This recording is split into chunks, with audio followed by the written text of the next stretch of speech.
Hey YouTubers, Hiking Mike here of course. Rainy day in the swamp. What better day for another swamp talk. Hey YouTubers, Hike with Mike here of course, and I'm sitting underneath nature's umbrella. A nice sable palm keeping me dry as the rain falls. And how appropriate for today's swamp talk is, because a lot of times I'm sure people's camping adventures or hiking adventures are ruined because of the weather, but I've always taken Henry David Thoreau's words to heart that there is no bad weather, just different kinds of weather. And but this video is about when camping trips don't go well. I just had one recently last week. No video of it because it really wasn't a good trip. Not because of weather, not because of mishaps, but it's a campsite I've always loved that's always been very serene and quiet. And I hiked there, got there, and we've had a lot of, the state is pushing this stupid parkway through our county, and there's a lot of construction and everything going on. But I thought that Camp Serenity would still be kind of quiet, but you know, it was a little bit noisy when I got there early in the evening, you know, and it was tolerable. But about 3:30, 4 in the morning, I heard just nothing but huge construction, dump trucks and movement and everything. Because there's a quarry about 3 miles from there, and it woke me up at 3:30, 4 in the morning, and it just ruined my whole experience. The whole vibe was gone.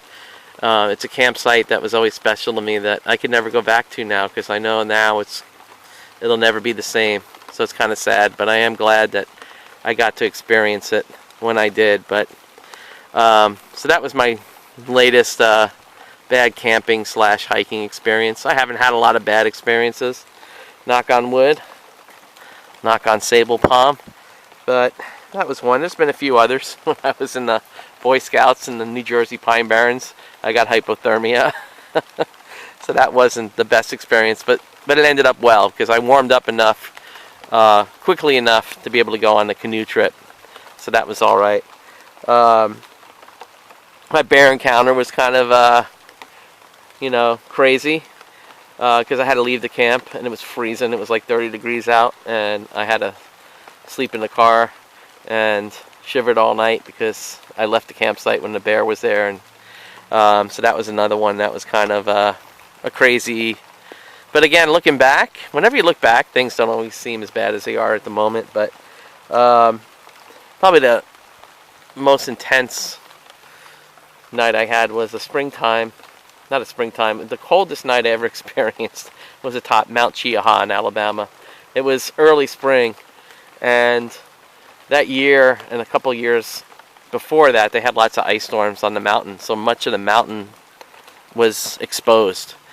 And I set up my camp at the top of the mountain, and all of a sudden a cold front came through. It was really cold and windy and crazy. It's probably like March or so. And it was so cold and windy, I couldn't have a fire. I mean, there was no way I could light a fire because of the wind. But I was worried about getting blown off the mountain, so I literally had to take both rocks and use rocks all around my tent to keep my tent from blowing away. I didn't really expect it to be that cold, so it was a really, really cold, windy night atop Mount Cheaha. And I survived. It's a night I'll never forget.